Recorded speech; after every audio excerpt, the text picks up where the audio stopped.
1650. I'll go 1,300 bucks. 1575. I'll go 1,300 bucks. 1550. 1,300 bucks. I mean, I can't do 1300. You want? This is the monthly recap of the Pawn Stars. In case you miss any deal, worry not, this recap of Pawn Stars. Here we covered all the episodes of this month, so grab a popcorn and watch full video. Let's move to our first deal. Hey, what do we got here? A whole lot of silver. Did you see that? The old man never moves that fast. But when you walk in carrying over 3,300 ounces of silver, even he can't resist. This seller wasn't bringing just a few coins. He had a literal treasure trove of silver bars, quarters, and dimes, all pre-1964. And if you know anything about precious metals, you know that this is serious money. But before he could cash in, Rick had some big concerns. Was it all real silver? Or was there a scam hidden inside? I got some 90% silver dimes over here, some quarters. I got these bars, and this thing alone is almost 75 pounds. Oh, that's cool. This is what smart investing looks like. Decades ago, this guy's father told him, put your money in silver. And guess what? That decision paid off big time. Back in the late 90s, silver was selling for just $3 an ounce. Today, it's worth nearly 10 times that. This guy wasn't just a collector, he was sitting on a six-figure payday. But, of course, Rick had to make sure it was legit first. All right, I just got to make sure, it's all silver coin. Okay. It's really important for me to scan all the edges on these to make sure there's no modern coins in here. Here's a pro tip: if you ever come across old US coins, check the edge. If you see a copper stripe, it's modern junk. If it's solid silver, you might have something valuable. Before 1964, US dimes, quarters, and half dollars were 90% silver. That's why collectors and investors hoard them like crazy. And let's be real, who wouldn't want a pocket full of silver coins instead of the stuff we carry today? They look right. It's the right color. It's all 1964 before. Now, this is where things get tricky.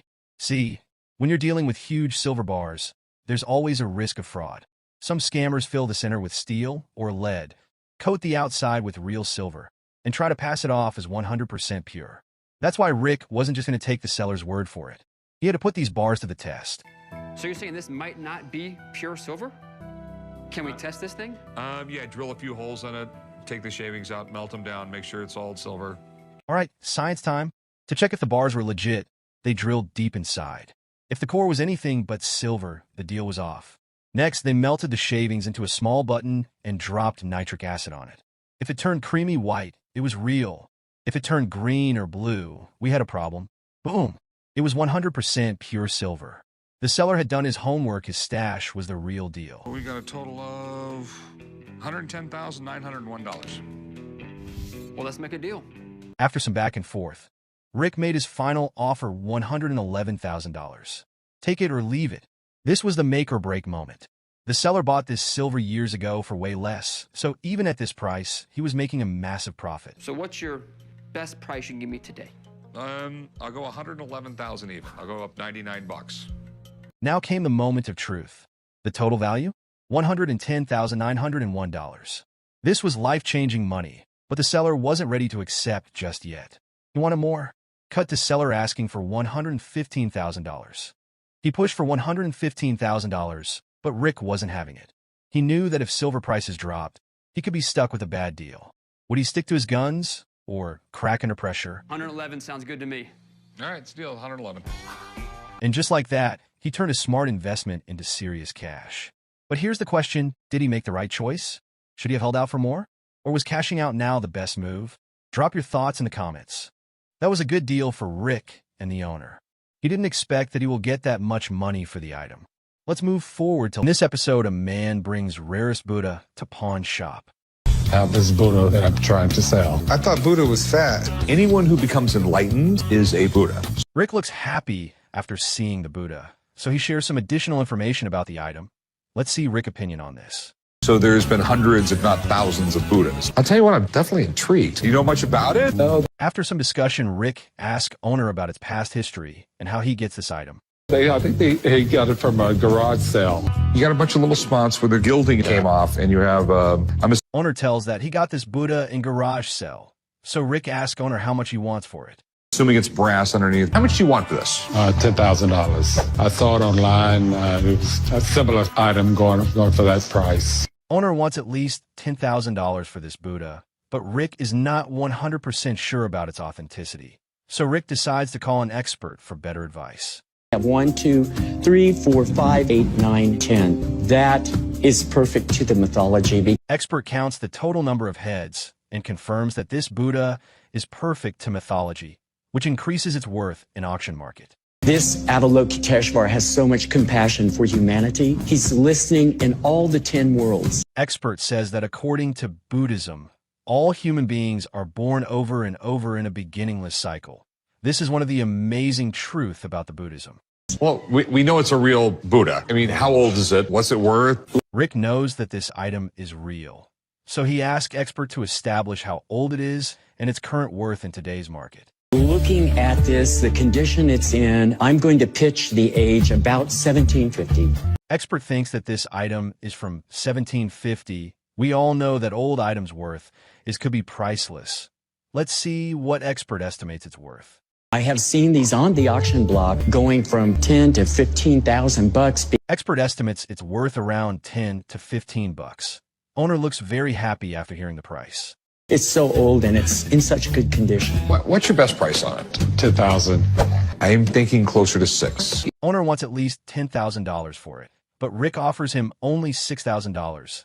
Let's see where this deal ends. Give me 10 grand, there's no money to be made. I will give you 7,500. I will not give you a penny more. Oh, okay. All right. I'll accept that.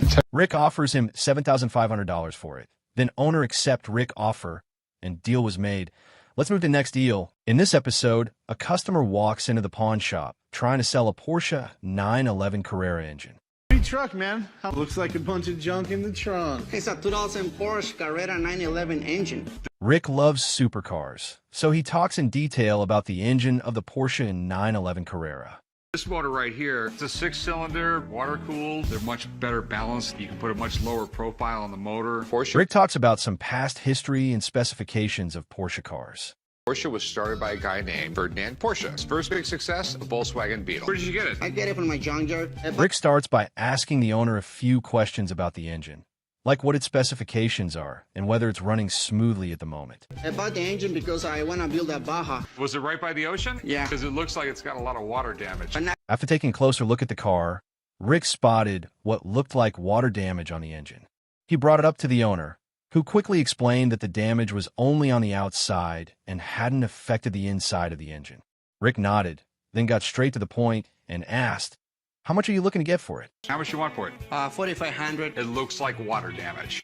Rick still has doubts about the engine because of the water damage and everything, so he decides to bring in an expert to get a clearer opinion. An engine like this, it's a valuable engine. Brand new from the factory. Probably going to spend anywhere between 15 and 20 grand to get it. Looks like it's got some water damage. And Rick turns to the expert and asks why the engine shows signs of water damage. Let's see how the expert explains it.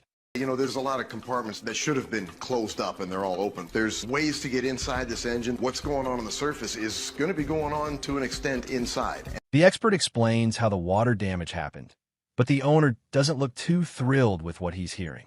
You're wrong. You bring a good mechanic, he will tell you what to do. Well, brother, they did bring a good mechanic, and I'm speaking the truth about it. So Things start to get a little tense between the engine owner and the expert. Let's see what happens next. There's no pressure, so they won't go inside the injectors. Danny's my man. I mean, this guy can fix anything. did bring a good one. Not anything. This could easily be one of the most intense showdowns we've ever seen on Pawn Stars, with both sides firmly standing their ground. Now the big question is, will Rick trust the owner's asking price or follow what the expert recommends? He doesn't know me. He doesn't know my background, so I'll let that one slide. But Thanks, Danny. absolutely. Thanks a lot, man. I'm gonna pass. As expected, Rick listens to the expert's advice and decides not to go through with the deal. So let's move on. In this episode, a man walks into the shop carrying a 400-year-old pocket watch. Watch here I want to get rid of $1,000. You know it's English made. Been told it's about 400 years old. So Rick begins by asking the owner some questions to learn more about the item. So have you ever taken this apart or anything like that? I never did because I was afraid I might break some. Rick takes a close look at the item to see what it's made of, and then he shares more details about it. If you look right here, you'll see a lion. It tells me it's sterling silver, which is 92.5% silver. After taking a closer look, Rick confirms that the watch is made of silver. Now, The next step is figuring out which year it was actually made. Code for Birmingham, England, 1893. That's a little... They don't go for a lot of money. Okay, what are we talking about? Rick makes an offer on the pocket watch, and now it's time to see how the owner responds. $100. No. There's $100 worth of silver in there. Probably like $20 worth of silver there. Remember, it's silver, it's not gold. And finally, the negotiation began with the owner. I can't do it for 100. I'd give you like $120, but... No, I can't. I just can't do it. Okay, well, let me put it back together for you. Rick offers him $120, but the owner was hoping for more money, so unfortunately no deal was made. Let's move to next deal. In this episode, a man brings 1797 Draped bust half-dollar coin to pawn shop. What do we got? This is a 1797 half dollar. That is something special. So Rick is familiar with this type of coins, so he gives lots of valuable information about the coin. So this is the coin where the eagle on the back looks more like a turkey. 1797 United States half dollar, the rarest American coin. After seeing the coins, Rick says that it is one of the rarest coin of American history. A lot of these really early coins, they just melted it down for silver value. This is called the Draped bust because the way her dress is laying, it's draped. Rick appreciates owner to bring this coin and ask how much he's looking to get out of it. It's in good shape, which is also amazing. Come on for it. You know, I would sell it for $200,000. 170 is a better price. Rick really likes the item, so he started negotiation with owner without expert advice.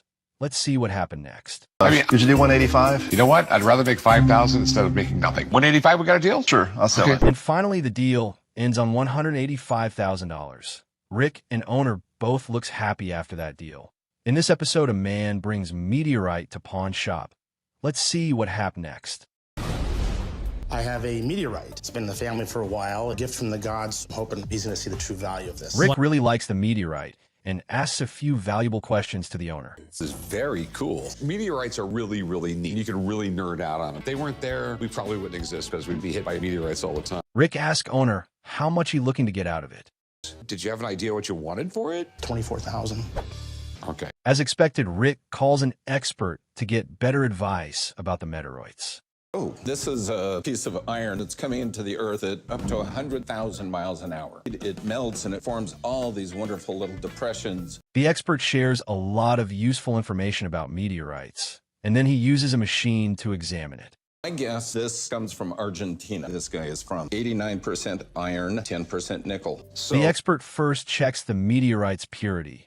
Then he measures its weight to estimate its value. Cool. 19.7 kilograms. Okay, thanks, man. My pleasure. Okay. After calculating the meteorite's weight, the negotiation started. I'll give you $5,000. How about 7? I'll give you the $7,000, okay? And finally, the deal ends on $7,000. Let's move to next deal. In this episode, Rick is in New York to visit one of the most historic documents. Let's see what happened next. I'm here in New York to take a look at one of the most historical documents on the planet. Finally, Rick arrives at the location. Then owner shares past history and other valuable information about the item.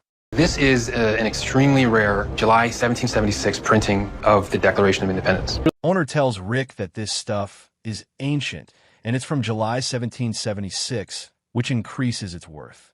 What's really cool about this one, you can actually see the pinholes here in the corners. Owner shows pinholes to Rick, which shows that this stuff was publicly available to everyone, but Rick looks disagree with the owner opinion. We're never, ever meant to be saved. Rick finally asks owner how much he's looking to get out of it. How much are you looking for this? It's in exceptional condition at $2 million. I just want a document expert to look at it. Owner wants $2 million for this stuff, but Rick is not sure about its exact worth, so he calls an expert to estimate its worth. We'd have to take this out of the frame to authenticate it, but I've actually seen this exact copy before. Expert says that he sees similar stuff like this before, but to authenticate it, he need to take off its frame so he can check it better. Compare this to all of the known copies. There are the nail holes from back then, which are not very consistent. Owner tells lots of valuable information about the item and also tells that this stuff is fully handmade. So Rick asks how much it's worth. What's it worth? I think this could go for $2 million at auction now. Expert confirms that this item worth could be $2 million. So the negotiation started between Rick and owner. I would sell it to you for 1.5 million. I'll meet you in the middle. 1.45. I think that's fair. I think we got a deal. Oh my goodness. And finally, after some negotiation, the deal ends on $1.45 million. Rick looks happy after that deal. In this episode, a very cool World War I knife are brought into the shop by a guy who wants to sell them. World War I knives. Very cool too, by the way. So where did you get these things? Rick asks owner to share its purchase history, so he can trust this items. Then owner explains his items one by one. This one I got from an estate sale probably about 2 or 3 years ago. This one I got from another estate sale probably about a year later. Rick confirms that this knife are definitely from World War I, so he explains this items in detail. Well, I can definitely tell you it's pre-World War II because it's pretty common to find knuckle guards on weapons like this. This type of blade was banned right after the Geneva Convention. Why is that? Well, Rick says that this type of blade is banned after the Geneva Convention. Owner is not familiar with this term, so owner asks Rick, what is Geneva Convention?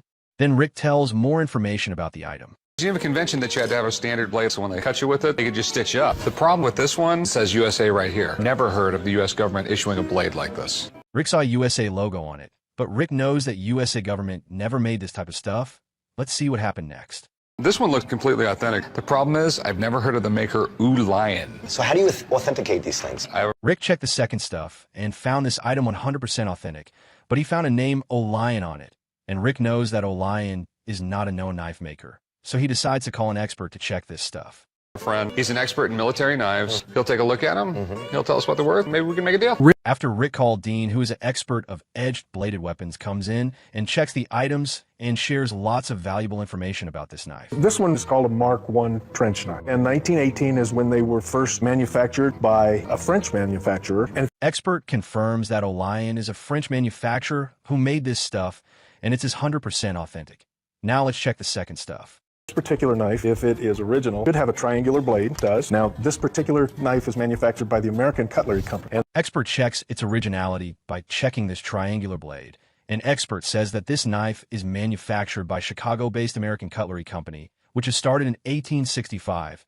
And now the main question is how much it's worth. How much are they worth? Well, 1918 Allion is a pretty rare manufacturer. Spin would value this at about $175. Expert estimates first knife worth around $175. Okay, let's hear the other knife's price. The American Cutlery knife, it's in really nice shape. It's probably a $225 to $250 knife. So expert estimates the worth of American Cutlery knife is around $250. And after this, Rick asks owner how much he's looking to get out of it.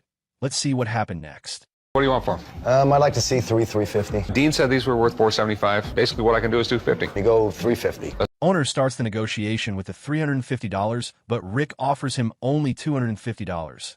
Let's see where this deal will end. Best I can do is $250. Yeah, I can't do that. Can you at least give me $300 for him? $251. You know what? Forget it. I'm gonna keep him. All right. Sorry we couldn't do business. Unfortunately, no deal was made. Let's move to the next deal. In this episode, a man brings British Martin Henry short lever rifle to pawn shop. Sir, what I have today is I have the British P1871 Martini Henry short lever rifle. Rick is familiar with this type of stuff and shares some valuable information about this rifle. This was the rifle used by the most powerful army in the world. This was used by the British in the Zulu War. After sharing the lots of valuable information, Rick is trying to assemble this rifle. So this would go like that, and then this would... that is just gnarly. You're ready to charge the hill, sir. After checking the rifle, Rick finally asks owner, how much you looking to get out of it? It's in really, really good shape. How much you want for it? Well, sir, I was looking for $1,250. Do you mind if I have someone look at it? Owner wants $1,250 for it. And Rick is also able to see the rifle is in good condition, but he still calls an expert to check it. This is the first breech-loading infantry rifle that the British Army ever adopted. So after the discussion, expert shows demo how this rifle actually works. with one motion, when you drop this, it jacks the cartridge and recocks it. Now you're ready to fire again. We all know the major advantage of using a breech loader was the reduction in loading time. After that, expert tells some past history of this rifle. It's dated 1872. This actually was originally one of the first ones made. This is one of the oldest military regiments in the British Army. Expert tells that this is one of the oldest regiments of British Army. Then Rick asks expert how much it's actual worth. So what do you think it's worth? The rifle in this condition with the accessories and the early date, about $1,100. Gonna stick with $1,250. Expert estimates this rifle worth around $1,000, but Rick offers him only $600 for it. Let's see where this deal ends. $700 is what makes sense to me. I'm gonna have to thank you for your time, sir. And unfortunately, we can't get a deal done today. If you change your mind, give me a call, man. We'll do. Owner wants at least $800 for it, but Rick stays with $700, and unfortunately no deal was made. In this episode, a lady brings a rare autographed Godfather script to pawn shop. I have a script of The Godfather. It came with a picture of The Godfather and an autograph inside, signed by Al. The Godfather first premiered in theaters March 15th, 1992, which is a winner of Academy for Best Picture in 1973. It actually came in a donation to Catholic Charities. I don't think this was an original script that was used in the movie. Rick has some doubts about this item. He thinks that it's not originally signed by Al Pacino. Let's see what happened next. Because the ones used in the movie aren't bound, they're torn up, they have scribbles all over them. One of the problems here, you only got half an autograph. Rick is familiar with this type of stuff, so he gives lots of valuable information about this item to owner. Collectors love anything to do with The Godfather, but it just says Al. Let me call someone in here. Let me have him take a look at it, see what we can do. That's great.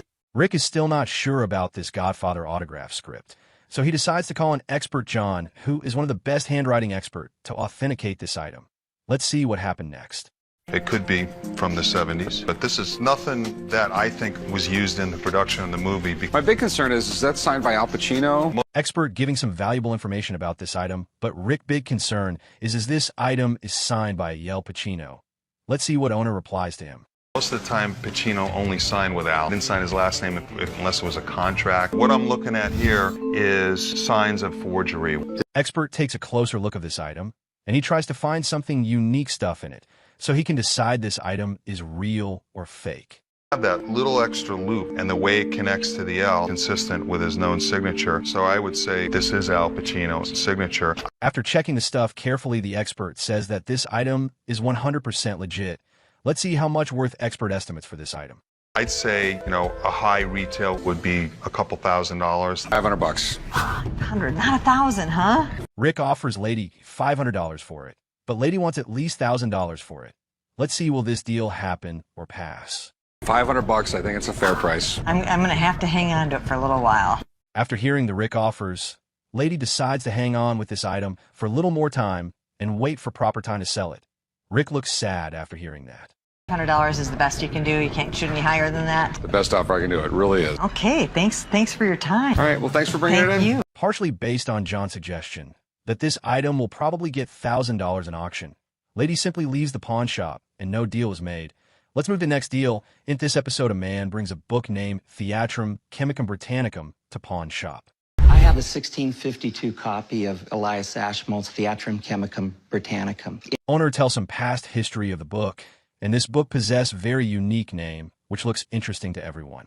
Secret manuscript to create gold. They say you can't turn lead into gold, but I'm hoping to take this book and turn it into cash. After the owner information, Rick shares some additional information about these items. They combine the right ingredients. You can live forever and make gold. Technically, this book was illegal, and the practicing of alchemy when it was printed was a capital crime. Rick tells that practicing something from this book seems too illegal to Rick. Let's hear some more details about the item. This diagram here contained the key to all the secrets that are in this book. How much do you want for it? After hearing all the information about the item, Rick asks owner how much he wants for it. Let's see what owner base price for this item. I want $23,000. I need someone to look at it. I just don't know nearly enough about this book. The owner wants at least $23,000 for this stuff. Rick looks shocked after hearing this price, so he decides to call an expert for better advice. What kind of condition do you think it's in? One of the things about this book is that it's really hard to find complete. Expert tells some information about the book, and during talking, expert says that it's very difficult to find this book complete. It has the folding plate, which most copies don't have. That said, the thing that appears to be missing in here is... As expected, expert says that this book is incomplete, and some pages from this book is missing, which is not good. It's like full page. Like, it's really hard to tell here, too, like, if this entire piece here was missing. Expert have lots of doubts on this book, because during checking, expert found this marked words looks not original, and looks like this entire piece is missing. This one, with all the repairs and missing a plate, I would place more around $15,000. Expert estimates it's worth around $15,000. Then Rick started negotiation with the owner and started with only $10,000. 10 grand for it, that's about as much as I can go. How about $10,500? You know what, I'm feeling very generous today. I'll give you $10,003. I'll take it. Sweet. After some back and forth, Finally, the deal ends on $10,300. That was a good deal. Let's move to next deal. In this episode, a man brings highly preserved musket gun to pawn shop. I came in with a musket that he says was owned by a soldier during the Revolutionary War. This could be a very sought-after piece of American history. Rick looks happy after seeing the gun condition, and he decides to call in gun expert to authenticate it. Round best, it's in really great shape. You know, I'm going to start shaking here in a minute because you just don't see these things. And expert looks happy after checking the gun condition and said it is very rare to see this type of gun in this amazing condition. why I think it's original is because this aged, rusted appearance has not been altered. Expert shares more valuable information about this gun. Rick, an owner, listens it carefully to get some knowledge about the gun. Back in the day, in the heat of battle, you could actually load and fire this without using the ramrod. Now the expert demonstrate how this gun actually works and how you can hold this gun. Let's see more details from the expert. Now, when you were to then fire the musket, they would have to have it up at the ready position, slightly get right to level, and then pull the trigger. Owner brings some documents, proofs of the gun. Rick shows this documents to the expert and asks them to check it out. Has paperwork here saying that it's from Nicholas Veeder, who served in the Revolutionary War. But how much does that really add to it? It does add something to it. The expert confirms that this documents that owner brings with him, which adds something value in its worth. Expert shares more details about it. Let's see. There's lots of other guns in this picture. If they were to have said that the one that's marked Grice 1762 with the initials on the escutcheon, then it'd be hard to argue. Owner asked about the bill he have. He asked what's its importance in it. Let's see what expert replied to him. The bill of sale I have has that. That means going and getting a statement notarized. So without any further delay, Rick asked expert to estimate its worth. Let's see how much worth expert estimate for this beauty. What do you think it's worth? $15,000 to $20,000 by itself. Thanks for all the info, dude. Absolutely. Expert estimate it's worth around $15,000 to $20,000 for it. And Rick started negotiation and offers him only $15,000. Let's see if Rick makes a deal. Give you $15,000 for it. We're just not there. Just not there. Okay, well, all right. You changed your mind. Owner thinks that this is not fair to offer him only $15,000 for it. So unfortunately, no deal was made. Share your thoughts on this in comment box. And before moving further, please like this video and subscribe to our channel. Let's move to next deal. In this episode, a man comes with a letter signed by Napoleon. Where'd you get this? Online. This is the type of seal they used back then? Okay, it seems like it's from a pretty legit company. Corey sees this letter authentic and owner having certificate of well-known companies. So he asks owner how much he wants for it. What do you want for it? Well, I'm going to say like 10 grand. Corey thinks that he could ask between $4,000 to $5,000 for it, but owner asked for $10,000 for it, which is way more high than Corey thinks. I'm thinking more along the lines of $1,500. Ooh, that sounds low. Remember, this guy was probably signed a lot of stuff in his life. Owner looks not happy with the Corey offer, but Corey is a good negotiator. Let's see where this deal ends. I'll give you $2,000 for it, man. That's the best I can do. I didn't pay that much for it, so let's do it. $2,000? $2,000. Finally, the deal ends on $2,000. That was a good deal. All credits goes to the Corey for his negotiation skills. Let's move to next deal. In this episode, a man brings Statue of Liberty painting by Peter Max. I'm just assuming it's a Peter Max. Pretty interesting. Peter Max has got a really weird storied life. This guy. Rick talks about the Peter Max funny past story. Let's hear more details about it from Rick. Peter Max has a very distinctive style, and he's still popular today. His work has been known to sell for over $100,000. Rick asked owner how much he looking to get out of it for this stuff. How much are you looking to get out of it? Based on what the market is, I'm trying to get about $35,000. You got paperwork with it? Yeah, I do have paperwork.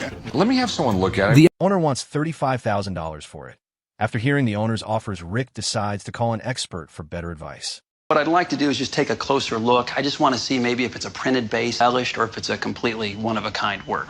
Expert comes in and checks the painting, but he has some doubts that this painting is complete or not. I don't think that's the case with this one. I think the visage was applied with a stencil, but I don't think it's a print. It's definitely an original, and it's certainly a one-of-a-kind. Expert confirms that this is original painting, and it is one of a kind. So Rick asks expert to estimate its worth. You might find the same work selling for $10,000 on the internet. I think an appropriate value for a work like this would probably be in the $25,000 range. Expert estimates it's worth around $25 range. So Rick started negotiation with the owner. What would be the best price you'd take? Pretty firm on my $35,000 price. I'll give you 10 grand. He said it's worth 25. Can you do 15? I'll go 12 grand. All right, you got a deal.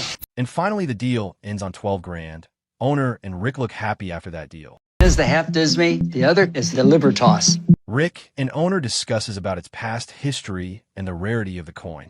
Half Disney could be considered the first American coin. Very rare piece. This is absolutely great. Benjamin Franklin had this commissioned in France, right? Yes. Rick and owner discusses about the item, and Rick also asks some leading questions to owner about the coin. You know, the baby is the United States, right? Right, and the lion is England. This lady right here is France? That's correct. That's super cool. After lots of discussion, finally Rick asks owner how much he wants for it. How much? For the Libertas, $200,000. For the half Disney, I'm looking for $600,000. After hearing the price, Rick decides to authenticate this item with expert, so he calls an expert. So they made these in copper, silver, and they actually made a couple gold, but those were lost in the French Revolution. What do you think they would go for? Without any hesitation, Rick asks expert how much it's worth in today's market.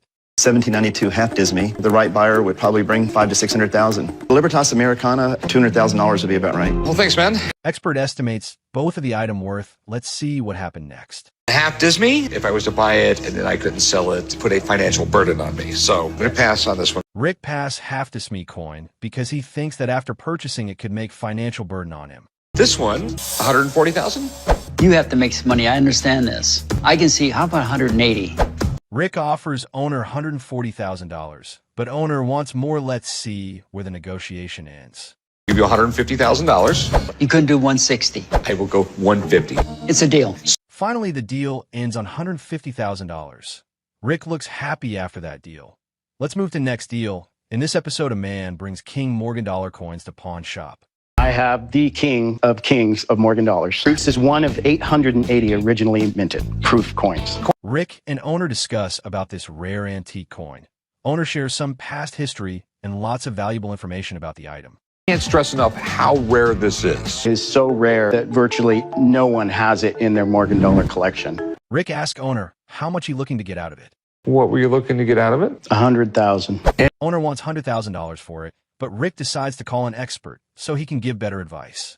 I think only 880 were made, and about half that are still in existence. Still a very rare coin. I'm asking $100,000. Owner tells expert that he wants $100,000 for it, but expert estimates its price around $50,000. So Rick started negotiation after hearing that price. Hey, if you want 40 grand for it, I'll give you 40 grand. That's a great offer. I'm going to have to stick to my... Maybe you can sell it in 20 years. Rick offers him $40,000 for it, but owner refuses to take this, so no deal was made. In this episode, a man comes into the pawn shop carrying a Hudson Bay gorge. I've got a Hudson Bay gorge made probably around the 1700s. What the hell's a gorge? The owner talks to Rick and the old man, sharing some details and past history about the item. As far as I know, it was made by Hudson Bay somewhere probably around 1700s. It looks like it might have been a trade piece to the Indians. As always, Rick asks the owner, how much are you hoping to get for it? And how much you want for it? For about $100,000. I don't see that happening. Why not? Because I think it's worth a lot less. Can you believe it? The guy seriously asked for $100,000. I'm pretty sure Rick couldn't believe when he heard that price. But Rick knows its worth is less than that. Let's see how this wild negotiation plays out. How much less? Like 99,000 less. I can tell you right now it's not 1700s because you see this yellow-gray patina that's on it? Yeah. Rick explains young guy that the item is not worth as much as he expected, breaking it down a way that's easy to understand and respectful, so the guy doesn't feel too let down. They're right around 20% zinc, 20% copper, 60% nickel. Zinc wasn't isolated really until the 1800s. All right, what the f*** are you talking about? Things not looking good. Owner talking shit about Rick and the old man. But he don't seem happy after seeing this young man behavious. Let's see if the deal moves forward or not. Son, you're way out of line. I'm just trying to tell you I'm not bull yet. And Rick still offers him $1,000, but he wants $100,000. Let's see. Will the owner take Rick's offer or he rejects Rick's offer? All right. I'd offer you $1,000. I don't know what you're smoking, man, but that's not going to work. So I'm going to take my stuff and leave. Unfortunately, no deal was made. So let's check out the next one. This episode, a man brings Led Zeppelin signed record to pawn shop. Zeppelin 1 signed by the full band. By the full band, I only see one. Rick asks some leading questions to owner about the Led Zeppelin record. Jimmy Page signed the front, and on the rear, John Bonham, Robert Plant, John Paul Jones. After hearing the owner details, Rick also gives more information about the Led Zeppelin. Led Zeppelin is one of the greatest rock and roll bands of all time. Now, 4 signatures on an album, if this is real, probably won't want to put it in the store. And finally, Rick asked owner how much he's looking to get out of it from the Led Zeppelin record. How much do you want for this? $22,000. This is the holy grail to Led Zeppelin items. Owner wants at least $22,000 for it. Rick looks shocked after hearing the price. Rick is still confused about this item, so he asked more questions to owner about it. We got Jimmy Page on the wrong side. But you're not going to find something like this. Let me call my friend, take a look at it. Of course. Rick's still not sure about this item authenticity, so he decides to call an expert for better advice. An expert comes and then Rick shows Led Zeppelin record to him. The greatest rock band of all time. Yes, they are. If the signatures are good, if everything checks out, there's no doubt this is going to end up being one of the rarest items I'm ever going to see. So, expert tells him information about the Led Zeppelin record. Now it's time to check this item under the magnification, so we can decide whether it is real or fake. the first thing I'm going to do, Rick, is look at it under magnification. Take a look right here. Oxidized. It's a little older. Nice aged ink. During the checking, expert found the real oxidized aged ink in it, which is helpful to investigate its authenticity. So we know we've got live ink on here. That's a great sign. He had this big R, and then the rest would just become all a big flow.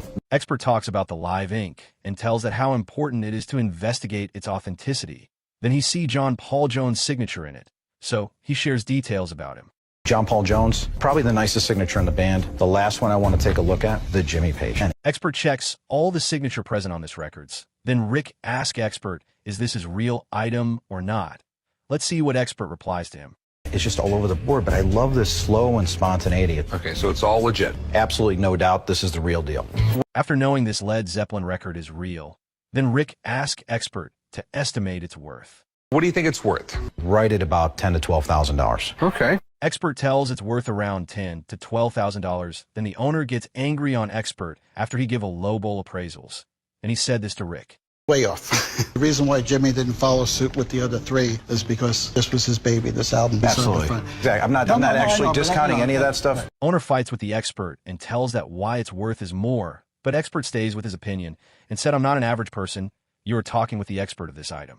1 second. I would tell you this much, that if you told that to the average person, they're not going to care. They want them all on the back. Finally, after some back and forth, Rick solved the fights of the Expert and the owner. Then Rick started negotiation with the owner and offers him only $8,000 for it. I'll give you $8,000 for it. My best price would be $17,500. You know. Okay. Okay, well, if you change your mind, come back. The offer's open. Have a nice day. Thanks for coming in. Thank you. I think owner Robert looks not happy with the Expert behavior with him, and he said this. We really need people that know what the hell they're talking about. I know what the I'm talking about. This guy is an ass. Unfortunately, no deal was made. Share your thoughts about this in comment box.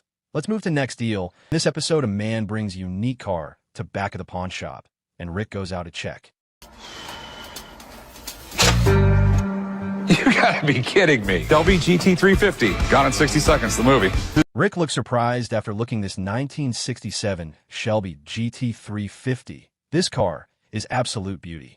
This is the real thing, not a clone, huh? The real deal. This is it. Only 1,175 made total. Rick really loves this car. So after the authenticity from owner, Rick explains why this is a unique car. There was right around 100 modifications Shelby did to make the GT350. It improved its performance, its handling, and its style. Okay. And after telling the car details, Rick owner how much he looking to get out of it. Let's see what owner replied to him. How much you looking to get out of it? My asking on the car is $125,000. I'm going to call up a buddy of mine, have him come down here and help me figure out the price. Owner wants at least $125,000 for it.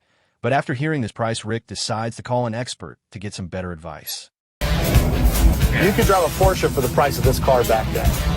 The test drive was awesome, man. It's a solid car. Expert takes a short test drive of this car, and he says that it is an amazing car with excellent condition. Then he estimates its worth. What do you think it's worth? I'd say anywhere between $100,000 to $110,000. Thanks so much. See you soon, Good luck, buddy. Expert estimates its price around $120,000. So the negotiation started. There's no money past $100,000. To 105. No. Max, you're going to go? Not one dime more. You got a deal. Rick stays with his offer, and finally the deal ends on $100,000. That was a good deal. Let's move to the next deal. In this episode, Rick receives a call from a man to check out Hard Rock collection from a hotel that recently closed down. So here it is.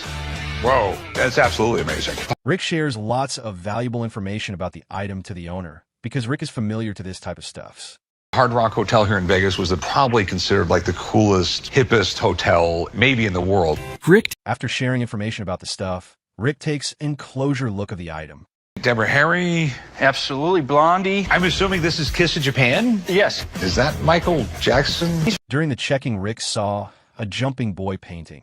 So, without any hesitation, Rick asked owner, is that Michael Jackson painting? They're unpublished, limited edition prints by Neil Preston. You acquired all this from the Hard Rock? I did. I have 50 pieces. After all of the discussion, Rick asked owner how much he's looking to get out of it.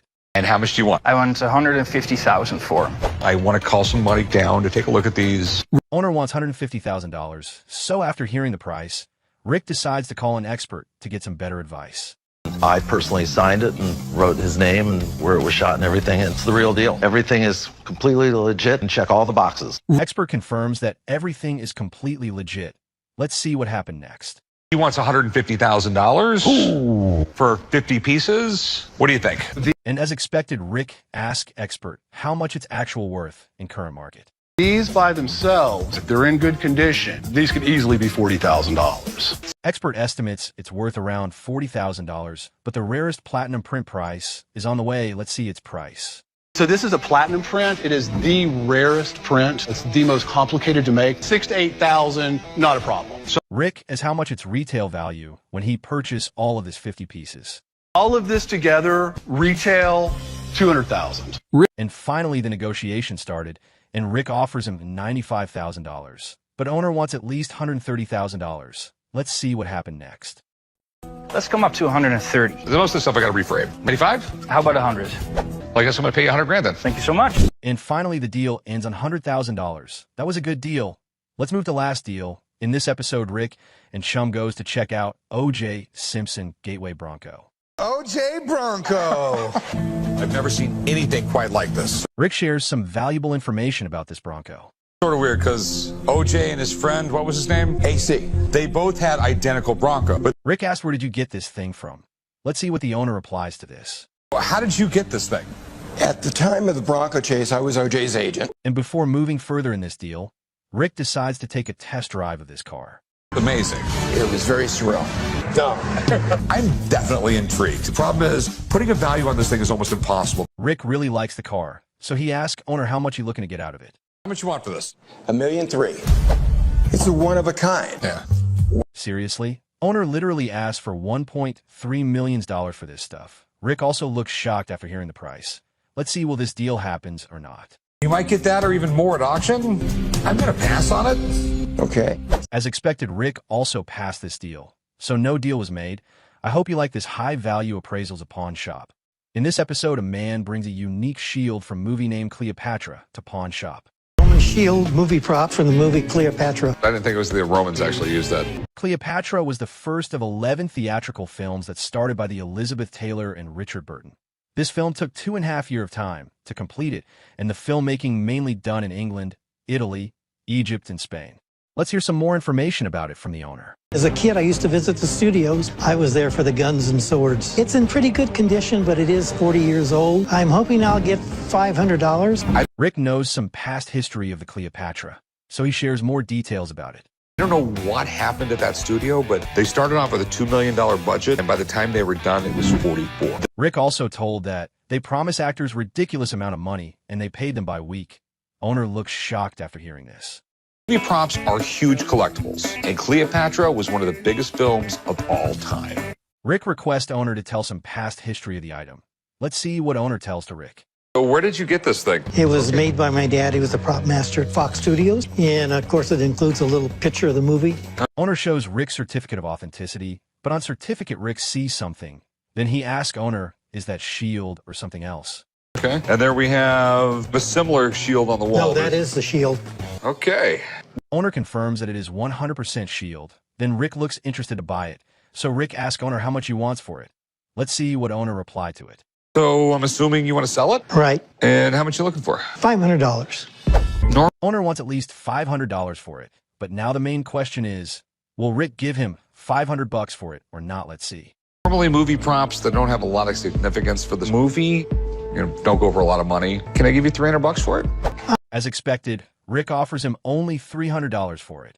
Owner didn't expect that much low-bowl offer from Rick. I'd really like closer to 500. I'd like closer to $50, but I'm not out for it. During the negotiation, some funny moments occurs between Rick and Owner. So Rick asks Owner what's your best price for it, so he can end this deal quickly. What's your best price? 400. You know what? $400 is cool. And finally, the deal ends on $400. That was a good negotiation of Owner. Shares your thoughts on this deal in comment box. Let's move to the next deal. In this episode, a man brings 1912 Longines Navy watch to pawn shop. 1912 Naval Observatory pocket watch. Made by Longines. My dad said he won it in a poker game. Corey explains some past history of Longines Watch Company to Owner. Longines have the oldest registered trademark of a watch logo in the world. They built the timing mechanism for gymnastics in 1912. Corey also tells about what Long and his company contributes to the world. Responsible for the positioning, navigation, and timing for the whole U.S. military. Corey asks some question to Owner about the watch. Really, I don't know too much about it other than it's never been mounted, never been refinished, polished. Owner having less knowledge about the watch, so Corey tells some valuable information about it. The 800 right there, 0.8000. Yes. That means this watch is 80% silver. The silver doesn't really rust. Corey asks how much he's looking to get out of it. How much you looking to get out of it? $5,000. We're a little high. I'd offer you $2,500 for it. Without any expert opinion, Corey started negotiation with $2,500. Let's see what happened next. Could do $3,500. Time goes on. This name is getting more and more forgotten. I'll go $3,000 on it. That's the best I can do. 3 grand? Yeah. All right, deal. All right. And finally, the deal ends on $3,000. Let's move to next deal. In this episode, a man brings minute repeater pocket watch to pawn shop. Hey, how's it going? I'm interested in selling a pocket watch I have. A very interesting pocket watch, and the fact that it's a minute repeater. Owner tells that it's not a normal watch. It is a minute repeater pocket watch, which worth could be priceless. But what's really unique about it is the previous ownership. The engraving reads, Wirt Dexter, from his friend, Henry W. King. Owner shares more details about it. Then Corey looks happy after hearing it. Minute pocket watch could be priceless. This is interesting. Well, pocket watches can get really, really complicated, and I'm not really that good with them. Do you mind if I have my dad come over and take a look at them? Corey wants help, so he decides to call Rick. Corey knows that Rick is expert in watches, and he can negotiate better. Let's see what happened next. Hey, Pops. What? I need your nerdness. So you need my brilliance. Put on your Harry Potter glasses and look at this pocket watch for me. Rick checks the watch carefully and asks some questions to Owner about it. So where'd you get this? Well, I have a company that we buy gold and silver and wristwatches, and this pocket watch came along a couple years ago. Owner shares this watch past history and who made it to Rick. And we all know that during World War I, pocket watches were eventually replaced by wristwatches. The gentlemen whose names are in the watch, they were prominent multimillionaires, and after the Great Chicago Fire, these men got together to form a relief effort. Owner tells that this watch is previously owned by a multimillionaire. Then Rick asks Owner, is this watch a minute repeater or not? Okay. And it's a minute repeater? Yes. What exactly is a minute repeater? While Rick and Owner talks about the watch and its specification, Corey have doubt that what is minute repeater. Let's see the Rick reply to it. And there's a little slide on the side you can pull. It'll make various dings on the hours, quarters, and minutes to help tell time for the visually impaired. Rick tells that this watch is made in 1880s and its worth could be priceless. So he asks Owner how much he wants for it. How much do you want for it? I was looking for $8,000. Okay. I'd give you like $1,500 for it. Wow. Owner wants $8,000 for it, but Rick offers him only $1,500. Let's see where this deal ends on. Would you give me $4,000 for it? Nope. No one wears a pocket watch. I'm just going to let you go. I'll deal with it from here, okay? Okay. All right. Corey stops Rick from negotiation, but why he did this? Rick is just helping him to negotiate it.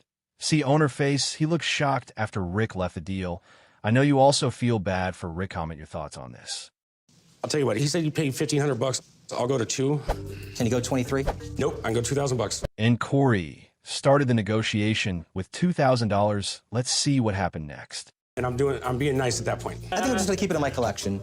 I appreciate it, man. Take care. But thank you so much. Have a good day. Owner wants more money, but Corey offers him only $2,000. So Owner decides to keep it in collection, and no deal was made.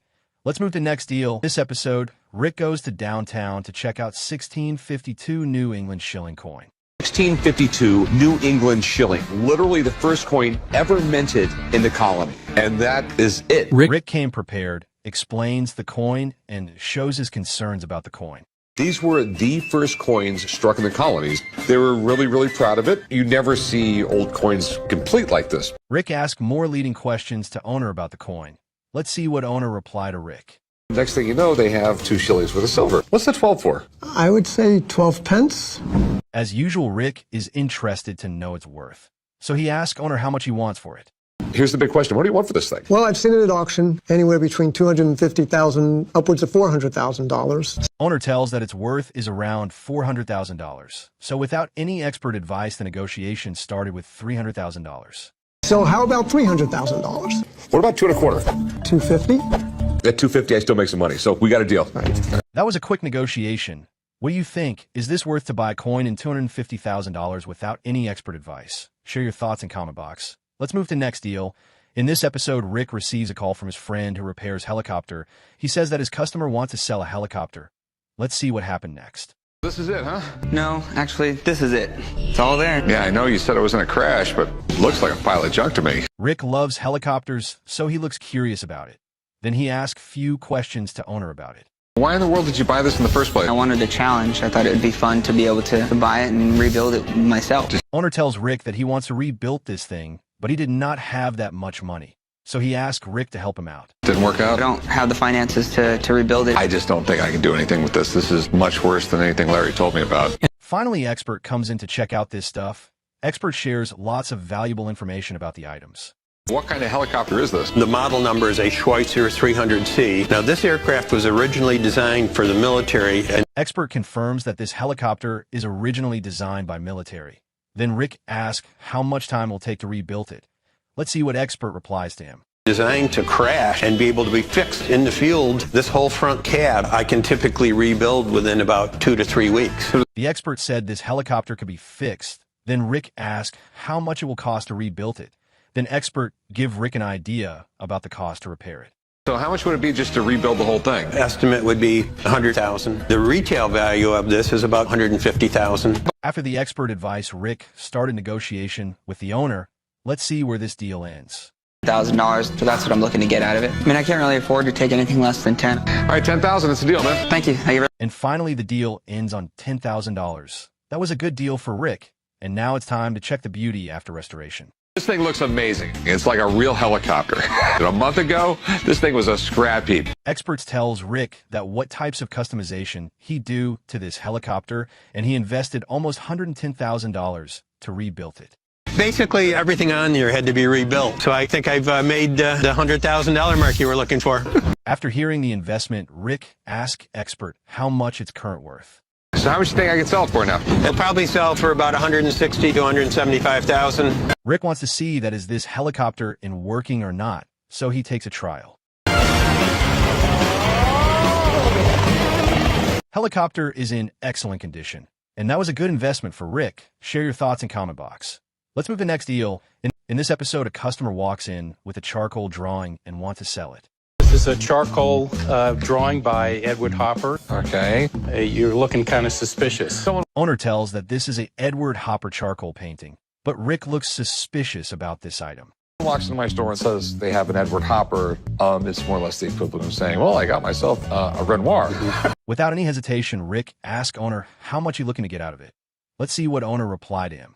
How much were you looking to get out of it? Well, I had it appraised in New York at $100,000. Rick owner wants $100,000 for it. So Rick gets an offer and decides to bring in an expert for help. The right time frame. It definitely looks like his style, but it's not signed. That's correct. An expert comes in and check out the charcoal drawing carefully. He doesn't, overemphasize color. It's all about shadow and form, and it looks correct. Expert confirms that the information that owner says is all true. So now it's time to estimate its worth. If everything you say about this piece is true, you're not talking about $100,000 art, about potentially $1 million artwork. Expert says that its worth could be $1 million, but this is pawn shop. Let's see the shocking twist of this deal. But without the signature and without any more to go on, I wouldn't feel comfortable saying it's worth $1 million.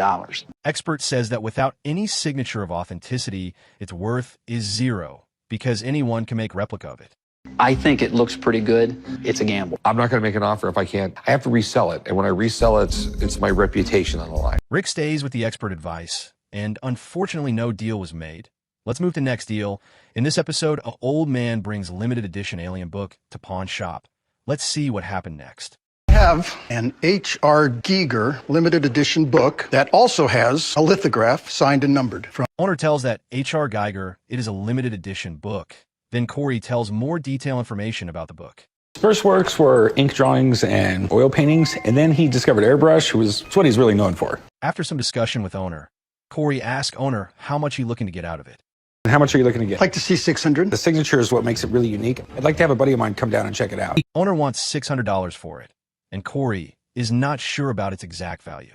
So he decides to call an expert for better advice. There really isn't much of this guy's autograph. This is just someone that just wanted to get it over with as quickly as possible. Again, with this really rushed age. Expert having something electronic device. With the help of this, he checks the signature authenticity and gives some information about it.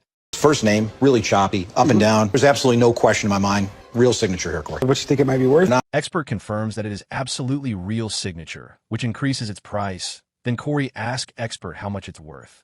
Really highly collectible for aliens fans. I would put this value right at about $1,200. Okay. Expert estimates it's worth around $1,200. Owner looks happy after hearing the price because expert estimates it's worth more than he expected. Let's see what happened next. I know you came in asking for 600. You heard it was worth 12. So I'd like to think about 9. I'm going to go around 400 bucks. Corey offers him only $400 for it. Go with the 600. 500 bucks. Yeah, sure. Finally, the deal ends on $500. That was a good deal. In this episode, a man brings 1842 Rarest Book of Mormon to pawn shop. Let's see, will this deal happen or not? Brought for you a book, the Book of Mormon. Book of Mormon is not just a book of theology. It was the last one that was actually printed. Owner claims that this was the last book that was actually printed, which increases its worth. Owner tells that this Book of Mormon was actually printed in 1842, and he was printed much copies of it. It wasn't printed in many copies, maybe 600-something copies. So I was going to ask something on the order of like $25,000 for it. Damn. There are only 5,000 first edition copies of the Book of Mormon is originally printed. And at this time, less than 500 original copies of the book is remain, which increases its worth. That's why owner wants at least $25,000 for it. After hearing the price, Rick decides to call an expert for better advice. The Book of Mormon. Wow, this is actually really hard to find. Expert shares some valuable information about the Book of Mormon to Rick and owner. The Book of Mormon is hugely important in American history. Rick, this is by far the most valuable book you've ever had me appraise. Those who don't know about expert Rebecca Romney, she first appeared during the Pawn Star Season 5 in 2011. She helps to verify a book by Charles Dickens. Colloquially, it is known as the 5th edition. These early editions of the Book of Mormon will still hold a lot of collectible value. After hearing lots of information from the expert, Rick asked expert to estimate its worth. I would appraise this book actually at about $40,000. Oh, that's a... Expert estimates it's worth around $40,000. Rick looks shocked after hearing the offer. I know it's a high value, but Rick knows how to make a deal. So Rick asks owner, what's your best price for this? Realistically, what's your best price? I think $25,000 was really fair. Owner wants $25,000 for it. Owner and Rick both knows that. Its worth is much more than that. Let's see, will Rick accept his offer or not? Can you give me a little and just let me do $24,000? You gave me an extra $1,000 last time. This time I'll give it to you, so we'll do it that way. It's a deal. Finally, the deal ends on $24,000. That was a good deal. Let's move to the next deal. In this episode, a man brings rarest book to pawn shop. This is a book that belonged to Isaac Newton. It was printed in 1546. That's pretty cool. Expert tells some past history related to the book to the old man and Chumlee's. It's about geology and mine that Newton was very much into. It's in Latin. It's a very interesting piece. Old man and Chum having some doubts about this book, so he asks owner about it. Old man asks some questions related to the book. How come you think Isaac Newton owned this book? Well, if we open up the front cover, this is the book plate for Isaac Newton. Owner shows to old man that when we open the book cover, we can see the book plate of Isaac Newton. Thing that Isaac Newton did, do you have any idea what it would be worth? I haven't a clue. I'm going to call an expert in. Old man is not sure about this book authenticity, so he calls an expert so he can get better advice. We can see the book was published in 1546. Isaac Newton was very interested in alchemy. Expert confirms that this book is published in 1546, as it is written on this book page. Now, there's a little bit of bad news. This is not the original binding. This book was restored. This was repaired, probably done in the 1700s. Expert gives some bad news about this book. He said that this book looks like it is restored, which affected the worth. This number here is Newton's shelf number, where he would have stored the books. Expert shows the shelf number and said that with the help of this number, Isaac Newton arranges books. And now the main question is, this book is real or not? So, this book was owned by Isaac Newton. Old man asked Expert to estimate this book worth.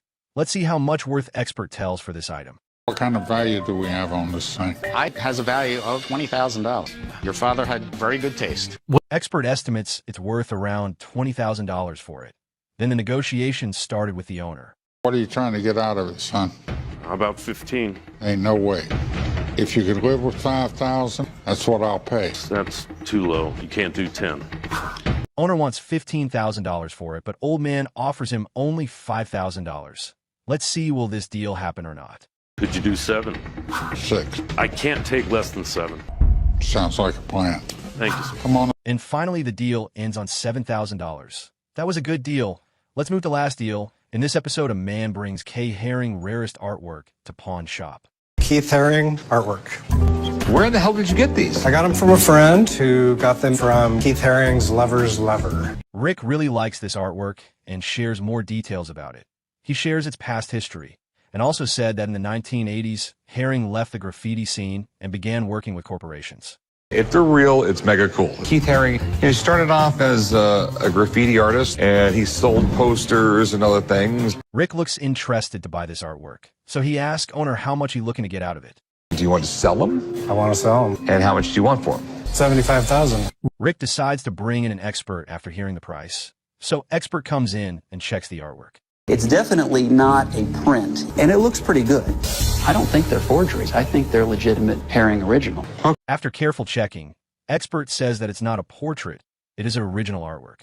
Then Rick asks expert to estimate its worth. Let's see what happened next. Okay, so what do you think they're worth? I could see them in a gallery in New York in the $40,000 to $50,000 range. Each? Each. Yes. Expert estimates it's worth around 40 to 50 grand for each artwork. Then Rick started negotiation with 48 grand. Let's see what happened next. Go 48 grand. That's what I go. Not a penny more. 49,000. All right. Deal. Okay, we'll do some paperwork. And finally, the deal ends on $48,000. This is the earliest known painting by Anger Kaus. I took a risk when I purchased the painting online. Rick talks about some interesting facts related to the Anger Kaus painting. He was a really famous American painter. He did all the calendars for the Santa Fe Railroad. Mind if I pick it up? Oh, no, not at all. Rick looks at the painting and asks some questions to the owner. Why do you think Kaus did this? His paintings don't look anything like this. Foremost expert on Kaus paintings. She invited me out to Taos. The owner shares some background history about the painting, and Rick has quite a few concerns about it. Let's find out what happens next. Well, it's definitely old, I'll tell you that. Also in really, really bad shape. My big concern is we have brackets here that say 1885. Rick asks owner how much he's looking to get out of it. Possibly we worth $100,000 on $50,000. As expected, Rick invites his expert to get its exact worth. From what I know of the artist, the Chippewa tribe were around the area that he grew up. Did you do anything to authenticate?